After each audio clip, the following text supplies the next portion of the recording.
ಎಲ್ಲರಿಗೂ ನಮಸ್ಕಾರ. ಇವತ್ತಿನ ದೋಸೆ ನೀವು ಥಂಬ್ನೇಲಲ್ಲಿ ನೋಡಿರ್ಬೋದು. ತುಂಬ ಹೋಲ್ಸ್ ಬಂದು ಬಹಳ ರುಚಿಕರವಾಗಿ ಬರುವಂತಹದ್ದು, ಆರೋಗ್ಯಕ್ಕೂ ಬಹಳ ಉತ್ತಮವಾದದ್ದು. ಇದಕ್ಕೆ ಉದ್ದು ಬೇಡ, ಸೋಡಾ ಬೇಡ, ಈನೋ ಬೇಡ, ಈಸ್ಟ್ ಬೇಡ, ಯಾವುದು ಬೇಡ. ಬಟ್ ಇದನ್ನು ಬಹಳ ಸಿಂಪಲ್ ಇಂಗ್ರೀಡಿಯೆಂಟ್ಸ್ ಯಾವುದು ನಿಮ್ಮ ಮನೆಯಲ್ಲಿ ಉಂಟು ಅದನ್ನು ಉಪಯೋಗಿಸಿ ಮಾಡಿದಂತಹದ್ದು. ಹಾಗಾದರೆ ಯಾರೆಲ್ಲ ನನ್ನ ಚಾನಲನ್ನು ನೋಡ್ತಿದ್ದೀರಿ, ಯಾರೆಲ್ಲ ಇನ್ನು ಸಬ್ಸ್ಕ್ರೈಬ್ ಮಾಡಿಲ್ಲ, ದಯವಿಟ್ಟು ಸಬ್ಸ್ಕ್ರೈಬ್ ಮಾಡಿ ಸಪೋರ್ಟ್ ಮಾಡಿ ಅಂತ ಹೇಳುತ್ತಾ ಬನ್ನಿ ಈ ರುಚಿಕರವಾದ ಹೆಲ್ದಿಯಾದ ಮನೆಯಲ್ಲಿರುವಂಥ ಸಾಮಾನುಗಳನ್ನೇ ಉಪಯೋಗಿಸಿ ಮಾಡಿದಂತಹ ದೋಸೆಯನ್ನು ಹೇಗೆ ಮಾಡುವುದೆಂದು ನೋಡೋಣ. ನಮಸ್ತೆ ಮಿತ್ರರೇ, ಇವತ್ತೊಂದು ಸಿಂಪಲಾದ ದೋಸೆ. ಸೌತ್ ಇಂಡಿಯನ್ಸ್ ದೋಸೆಗಳಿಗೆ ಬಹಳ ಫೇಮಸ್, ಥರದ ದೋಸೆಯನ್ನು ಮಾಡ್ತಾರೆ. ಅದರಲ್ಲಿಯೂ ಈ ನಮ್ಮ ಕರಾವಳಿಗರು ಯಾವ ರೀತಿಯಲ್ಲಿ ದೋಸೆ ಮಾಡ್ತಾರೆ ಹೇಳಿದರೆ, ಮೊಸರಿನಲ್ಲಿ ಸಹ ದೋಸೆ ಮಾಡ್ತೇವೆ ನಾವು, ಹಾಲು ಹಾಕಿ ಸಹ ಮಾಡ್ತೇವೆ, ಅಥವಾ ಈ ಕೇವಲ ಅವಲಕ್ಕಿಯನ್ನು ಬಳಸಿ ಸಹ ಮಾಡ್ತೇವೆ. ಈಗ ಒಂದು 200 ಗ್ರಾಮ್ಸ್ನಷ್ಟು ಅಕ್ಕಿಯನ್ನು ನಾನು ಒಂದು 4-5 ಗಂಟೆಗಳ ಕಾಲ ನೆನೆಸಿಟ್ಟುಕೊಂಡಿದ್ದೇನೆ. ಕೇವಲ ಅಕ್ಕಿ ಮಾತ್ರದಲ್ಲಿರೋದು. ಇಲ್ಲೀಗ ತೆಳು ಅವಲಕ್ಕಿ ಉಂಟು, ಅದಕ್ಕೆ ಸ್ವಲ್ಪ ನೀರು ಹಾಕಿ ಅದನ್ನು ಒಂಚೂರು ಕ್ಲೀನ್ ಮಾಡ್ಕೊಳ್ಳೋಣ. ಇಲ್ಲಿ ಹಾಲು ಬೇಕು. ಹಾಲು ಒಂದು ಅರ್ಧ ಲೋಟದಷ್ಟು ಹಾಲು, ಮತ್ತೊಂದು 1 ಬೌಲ್ನಷ್ಟು ಅಂದರೆ 1 ಲೋಟದಷ್ಟು ಮೊಸರು ಬೇಕು ನಮಗೆ, ಸ್ವಲ್ಪ ಬೆಲ್ಲ ಮತ್ತು ಒಂಚೂರು ಹಳದಿ ಪುಡಿ. ಈಗ ಮೊದಲಿಗೆ ನಾವೇನು ಮಾಡುವ ಹೇಳಿದರೆ, ಈ ಒಂದು ತೊಳೆದಿಟ್ಟಂತಹ ಇದನ್ನು ನೀರಿನಲ್ಲಿ ಹಾಕಿದ್ದದನ್ನು ಹಿಂಡಿ ಈ ಒಂದು ಮಿಕ್ಸಿ ಜಾರ್ನೊಳಗೆ ಹಾಕೊಳ್ಳೋಣ. ಅವಲಕ್ಕಿ ಒಂದು ಸಾಧಾರಣ 5 ಚಮಚ, ಸಣ್ಣ ಚಮಚದಲ್ಲಿ 5 ಚಮಚದಷ್ಟು ಅವಲಕ್ಕಿಯನ್ನು ತೆಗೆದುಕೊಂಡಿದ್ದೇನೆ. ಹೆಚ್ಚು ಹೇಳಿದಂದು 20 ಗ್ರಾಮ್ಸ್ ಅಂತ ಹೇಳ್ಬೋದು. ಈಗ ಇದಕ್ಕೆ ನಾವು ಈ ಅಕ್ಕಿಯನ್ನು ಹಾಕೊಳ್ಳೋಣ. 200 ಗ್ರಾಮ್ಸ್ನಷ್ಟು ಅಕ್ಕಿ, 1/4 ಕೆಜಿ ತೆಗೆದುಕೊಳ್ಬೋದು. 1/4 ಕೆಜಿ ಅಷ್ಟು ಅಂದರೆ 250 ಗ್ರಾಮ್ಸ್ ತೆಗೆದುಕೊಂಡು ಇಷ್ಟೇ ಪ್ರಮಾಣದಲ್ಲಿ ಸಹ ಮಾಡ್ಬೋದು. ನಾವು ಸ್ವಲ್ಪ ಮಂದಿ ಇರೋದ್ರಿಂದಾಗಿ ನಾನು 200 ಗ್ರಾಮ್ಸ್ನಷ್ಟು ಮಾತ್ರ ತೆಗೆದುಕೊಂಡಿದ್ದೇನೆ. ಈಗ ಇದಕ್ಕೆ ಈ ಮೊಸರನ್ನು ಹಾಕ್ಕೊಳ್ತಿದ್ದೇನೆ. ಸುರಿಗೆ ಅವಲಕ್ಕಿ ಹಾಕಿದೆ, ಅವಲಕ್ಕಿಯನ್ನು ತೊಳೆದು ಹಾಕ್ಕೊಂಡೆ. ಮೊಸರು 1 ಬೌಲು ಮತ್ತು 1/4 ಲೋಟದಷ್ಟು ಹಾಲು. ಈಗ ಅದಕ್ಕೆ ಸ್ವಲ್ಪ ಹಳದಿಯ ಪುಡಿ, ಇನ್ನು ಈ ಬೆಲ್ಲ ಸಹ ನಿಮ್ಮ ಸಿಹಿಗೆ ಅನುಗುಣವಾಗಿ ನಾನೊಂದು 25 ಗ್ರಾಮ್ಸ್ನಷ್ಟು ತೆಗೆದುಕೊಂಡಿದ್ದೇನೆ.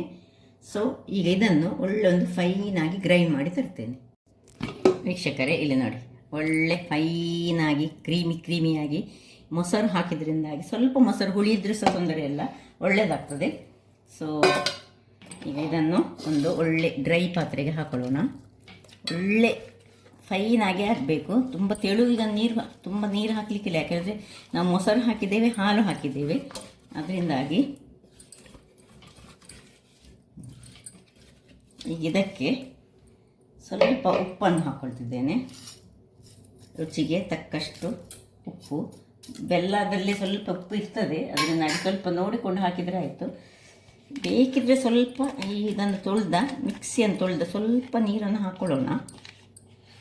ಚೂರು ಹಾಕ್ಕೊಳ್ತೇನೆ ನೋಡಿ, ಇದು ಸ್ವಲ್ಪ ದಪ್ಪ ಉಂಟು, ಚೂರು ನೀರು. ತುಂಬ ನೀರು ಮಾಡಲಿಕ್ಕಿಲ್ಲ, ಯಾಕೆ ಹೇಳಿದರೆ ನಮಗೆ ಈ ಉದ್ದಿನ ಹಿಟ್ಟು ನಾವು ಮಾಡ್ತೇವೆ ನೋಡಿ, ಉದ್ದಿನ ದೋಸೆ ಮಾಡ್ತೇವಲ್ಲ, ಆ ದೋಸೆಯ ಥರದಲ್ಲಿ ನಮಗೆ ಬೇಕು. ಅದರಿಂದಾಗಿ ನೀರು ಹಾಕುವಾಗ ಸ್ವಲ್ಪ ನೋಡಿಕೊಂಡು ಹಾಕಿದರೆ, ನಾವು ಹೆಂಗಸರು ಹೆಚ್ಚಾಗಿ ಸ್ವಲ್ಪ ವೇಸ್ಟ್ ಆಗಲಿಕ್ಕೆ ನೋಡೋದಿಲ್ಲಲ್ಲ, ಆದರೆ ಸ್ವಲ್ಪ ಜಾಗ್ರತೆ ಮಾಡಿಕೊಂಡು ಉಪ್ಪನ್ನು ಚೆನ್ನಾಗಿ ಹೀಗೆ ಕಲಗಿಸಿಕೊಂಡು,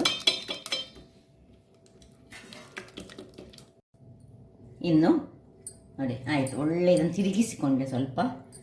ಇನ್ನು ಮುಚ್ಚಳವನ್ನು ಮುಚ್ಚಿ ಫರ್ಮೆಂಟೇಷನಿಗೆ ನಾಳೆ ಬೆಳಿಗ್ಗೆ ತನಕ ಇಡೋಣ. ಇದರ ಮೇಲೆ ಸ್ವಲ್ಪ ವೆಯ್ಟಿನನ್ನು ಇಟ್ಕೊಂಡು ನಾಳೆ ಬೆಳಿಗ್ಗೆ ಏನೆಲ್ಲ ಬೇರೆ ವಸ್ತುಗಳನ್ನು ಹಾಕಲಿಕ್ಕೆ ಉಂಟಾ ಇಲ್ವಾ ನೋಡೋಣ.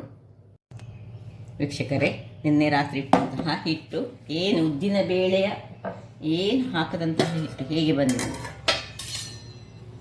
ಇದರಲ್ಲಿರೋದು ಖಾಲಿ ಮೊಸರು ನೋಡಿ, ದಪ್ಪ ಆಗಿದೆ ಸ್ವಲ್ಪ. ಚೂರು ಇದಕ್ಕೆ ನಾವಿನ್ನೆ ಮಿಕ್ಸ್ ಮಿಕ್ಸಿ ತೊಳೆದ ನೀರನ್ನು ಹಾಗೆ ಸ್ವಲ್ಪ ಇಟ್ಟುಕೊಂಡಿದ್ದೇನೆ. ಅದನ್ನು ಸ್ವಲ್ಪ ನೋಡಿ ಹೀಗೆ ಸ್ವಲ್ಪ ಮಿಕ್ಸಿ ತೊಳೆದ ನೀರನ್ನು ಇದನ್ನು ಹಾಕ್ಕೊಳ್ತಿದ್ದೇನೆ. ಉಪ್ಪೆಲ್ಲ ನಿನ್ನೆ ರಾತ್ರಿ ಹಾಕ್ಕೊಂಡಿದ್ದೇವೆ ನಾವು. ಸೊ ಮಿಕ್ಸಿ ತೊಳೆದ ನೀರನ್ನು ಒಂದು ಬೇರೆ ಪಾತ್ರೆಯಲ್ಲಿ ಇಟ್ಟುಕೊಳ್ಳಿ, ಬೇಕಿದ್ದರೆ ಮಾತ್ರ ನಾವು ಯೂಸ್ ಮಾಡ್ಕೊಳ್ಬೋದು. ನೋಡಿ ಹೀಗೆ ಹಿಟ್ಟು ಹೀಗೆ ಪೋರಿಂಗ್ ಕನ್ಸಿಸ್ಟೆನ್ಸಿ ನಮಗೆ ಬೇಕು. ಈಗ ಇಲ್ಲಿ ಒಂದು ಕಾವಲಿಯನ್ನು ಇಟ್ಕೊಳ್ತಿದ್ದೇನೆ. ಯಾವ ಕಾವಲಿಯಲ್ಲಿ ಸಾಕ್ಬೋದು. ಇಲ್ಲಿ ಪಕ್ಕ ಇದಕ್ಕೊಂದು ಸಿಂಪಲ್ ಆದ ಚಟ್ನಿ, ಸ್ವಲ್ಪ ತೆಂಗಿನ ತುರಿ, ಕೊತ್ತಂಬರಿ ಸೊಪ್ಪು, ಒಂದು ಮೆಣಸು, 4 ಬಿಂಬುಳ್ಳಿ, ಹುಳಿಯ ಬದಲು ಬಿಂಬುಳಿ ಹಾಕ್ತಿದ್ದೇನೆ, ಒಂದು ಬೆಳ್ಳುಳ್ಳಿ, ಇಷ್ಟನ್ನು ಹಾಕಿ ನಾನು ಒಂದು ರುಚಿಕರವಾದ ಚಟ್ನಿಯನ್ನು ಮಾಡ್ತಿದ್ದೇನೆ. ನೋಡಿ ಒಂದೇ ಒಂದು ಮೆಣಸು, ಇದು ಇಲ್ಲಿ ಬಿಸಿ ಆಗಲಿ, ಅಷ್ಟೊತ್ತಿಗೆ ಚಟ್ನಿ ರೆಡಿ ಆಗ್ತದೆ. ವೀಕ್ಷಕರೇ ನೋಡಿ ನೀರು ಚಟ್ನಿ ರೆಡಿ ಆಯಿತು. ಈ ಚಟ್ನಿ ಇದಕ್ಕೆ ತುಂಬ ಚೆನ್ನಾಗಿ ಬರ್ತದೆ. ಸೊ ಇದಕ್ಕೆ ಉಪ್ಪು ಹಾಕಲಿಲ್ಲ ನಾನೀಗ ಸ್ವಲ್ಪ ಹಿಮಾಲಯದ ಪಿಂಕ್ ಸಾಲ್ಟನ್ನು ಇದಕ್ಕೆ ಯೂಸ್ ಮಾಡ್ತಿದ್ದೇನೆ. ಮಾಡಿ ಕಲಡಿಸಿಕೊಂಡು ಸೈಡಲ್ಲಿ ಇಟ್ಕೊಳ್ಳೋಣ. ಬೇಕಿದ್ದರೆ ಇದಕ್ಕೆ ನೀವು ಒಗ್ಗರಣೆ ಸಹ ಕೊಡ್ಬೋದು, ಇನ್ನೂ ಸಹ ನೀರು ಮಾಡ್ಕೊಳ್ಬೋದು. ಇಲ್ಲಿ ಇದು ಬಿಸಿಯಾಗಿದೆ. ಕಾವಲಿ ಬಿಸಿಯಾದ ಕೂಡಲೇ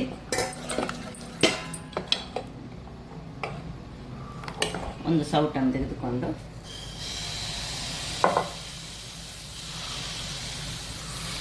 ಹೀಗೆ ಸ್ಪ್ರೆಡ್ ಮಾಡ್ಕೊಳ್ಳಿ.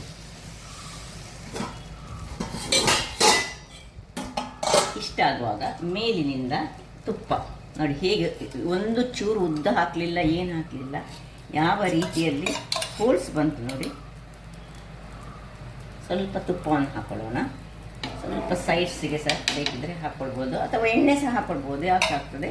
ಈಗ ಮುಚ್ಚಳವನ್ನು ಮುಚ್ಚಿಕೊಂಡು ಬೇಯಿಸ್ಕೊಳ್ಳೋಣ. ವೀಕ್ಷಕರೇ ನೋಡಿ 1 ನಿಮಿಷ ಆಯಿತು.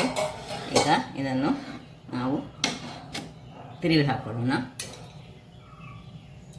ವೀಕ್ಷಕರೇ ಇಲ್ಲಿ ನೋಡಿ ಕೆಳಗಿನ ಭಾಗ, ತಳಭಾಗ ನೋಡಿ ಎಷ್ಟು ಚೆನ್ನಾಗಿ ಬಂದಿದೆ ಹೇಳಿ. ಏನಿಲ್ಲ, 1 ನಿಮಿಷ ಇದನ್ನು ತಿರುವಿ ಹಾಕಿದರೆ ಸಾಕು. ಇನ್ನು ಸ್ವಲ್ಪ ತುಪ್ಪ, ಘಮಘಮಿಸುವ ಮೊಸರಿನಿಂದ ಮತ್ತು ಹಾಲಿನಿಂದ ಮಾಡಿದಂತಹ ದೋಸೆ ರೆಡಿಯಾಗಿದೆ. ಚಟ್ನಿಯೊಟ್ಟಿಗೆ ಸಹ ಸವಿಯಬಹುದು, ಅಥವಾ ಬೆಣ್ಣೆಯೊಟ್ಟಿಗೆ ಸಹ ಸವಿಯಬಹುದು. ಹೇಗೆ ಸಾಕ್ತದೆ ನಿಮಗೆ ಹೇಗೆ ಬೇಕು ಹಾಗೆ. ನೋಡಿ ಇನ್ನೊಂದನ್ನು ಸಹ ಅದೇ ರೀತಿ. ಇದು ಸ್ವಲ್ಪ ನೀರಿರಬೇಕು, ತುಂಬ ದಪ್ಪ ಆಗಬಾರ್ದು ಹಿಟ್ಟು. ಬಟ್ ನಾವು ಇದನ್ನು ಏನು ಮಾಡಬೇಕು ಹೇಳಿದರೆ, ಹೀಗೆ ಉದ್ದಿನ ದೋಸೆ ಮಾಡುವ ಹಾಗೆ ನಾವು ಇದನ್ನು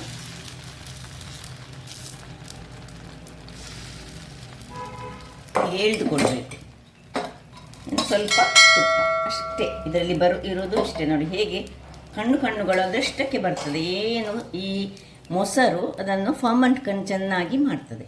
ಈಗ ಮುಚ್ಚಿಟ್ಟುಕೊಂಡು ಬೇಯಿಸ್ಕೊಳ್ಳೋಣ.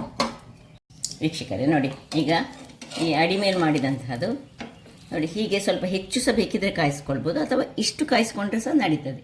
ಹೀಗೆ ಸಾಕ್ತದೆ. 2 ರೀತಿಯಲ್ಲಿ ಸಹ ನಾವು ಮಾಡ್ಕೊಳ್ಬೋದು. ಹಾಗಾದರೆ ನೋಡಿದ್ರಲ್ಲ ವೀಕ್ಷಕರೇ, ಒಂದು ರುಚಿಕರವಾದ ದೋಸೆ, ಅದರೊಟ್ಟಿಗೆ ಒಂದು ಬೆಣ್ಣೆ ಸಹ ಆಗ್ತದೆ, ಅಥವಾ ಚಟ್ನಿ ಸಹ ಆಗ್ತದೆ. ಯಾವ ಸಹ ನೋಡಿ ನಾನು ನೀರು ಚಟ್ನಿ ಮಾಡಿದೆ. ಇದಕ್ಕೆ ನೀರು ಚಟ್ನಿ ಸಹ ತುಂಬ ಚೆನ್ನಾಗಿ ಬರ್ತದೆ. ಇದು ಕೊತ್ತಂಬರಿ ಸೊಪ್ಪನ್ನ ಚಟ್ನಿ ಮಾಡಿದ್ದು ನೋಡಿರುವಿರಿ. ಈಗ ತುಂಬ ನೋಡಿ ಸ್ಮೂತಾಗಿ ಸಹ ಉಂಟು, ನೋಡಿ ಕಾಣ್ಬೋದು. ಹಾಗಾದರೆ ನೋಡಿದ್ರಲ್ಲ ವೀಕ್ಷಕರೇ, ಒಂದು ರುಚಿಕರವಾದ ಮೊಸರು ಹಾಲನ್ನು ಸೇರಿಸಿ ಮಾಡಿದಂತಹ ಒಂದು ದೋಸೆ ನಿಮಗೆ ಇಷ್ಟ ಆಗ್ಬೋದಂತ ಅನ್ನಿಸ್ತಿದ್ದೇನೆ. ಹಾಗಾದರೆ ಇಷ್ಟ ಆದರೆ ಬೋಳು ಸುವರ್ಣ ಚಾನಲನ್ನು ಲೈಕ್ ಮಾಡಿ, ಶೇರ್ ಮಾಡಿ, ಹಾಗೂ ಸಬ್ಸ್ಕ್ರೈಬ್ ಮಾಡಿ, ಹಾಗೂ ನನ್ನ ಇನ್ಸ್ಟಾಗ್ರಾಮ್ ಪೇಜನ್ನು ಫಾಲೋ ಮಾಡಿ. ಧನ್ಯವಾದಗಳು.